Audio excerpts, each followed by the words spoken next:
ഗലാത്യ 5:25-26. നമ്മൾ ആത്മാവിലാണ് ജീവിക്കുന്നതെങ്കിൽ നമുക്ക് ആത്മാവിൽ വ്യാപരിക്കാം. നാം പരസ്പരം പ്രകോപിപ്പിക്കുന്നവരും അസൂയപ്പെടുന്നവരും വ്യർത്ഥാഭിമാനികളും ആകാതിരിക്കട്ടെ. പരിശുദ്ധ പരമദിവ്യകാരുണ്യ എന്നേരവും ആരാധനയും സ്തുതിയും പുകഴ്ചയും ഉണ്ടായിരിക്കട്ടെ. ഈശോയെ നന്ദി. ആരാധന, സ്തുതി, ആരാധന. Hallelujah, hallelujah, hallelujah. ഈശോയെ നന്ദി പറയുന്നു. അങ്ങയുടെ സ്നേഹത്തെ ഓർത്ത് നന്ദി പറയുന്നു. പരിശുദ്ധാത്മാവിൻ്റെ ദാനത്തെ ഓർത്ത് നന്ദി പറയുന്നു. പരിശുദ്ധാത്മാവിൻ്റെ കൃപകളെ ഓർത്ത് നന്ദി പറയുന്നു. ഈശോയെ ആത്മാവിൽ ആത്മാവിൽ വ്യാപരിച്ച് ആത്മാവിൽ നിറയാൻ ഞങ്ങളെ പഠിപ്പിക്കണമേ, പരിശീലിപ്പിക്കണമേ. ഈശോയെ പരസ്പരം പ്രകോപിപ്പിക്കാതെ, അസൂയപ്പെടാതെ, വ്യർത്ഥാഭിമാനികളാകാതെ ജീവിക്കുവാൻ, ആത്മാവിൽ ജീവിക്കുവാൻ സഹായിക്കണമേ.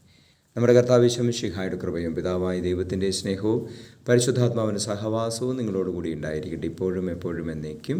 ആമേൻ.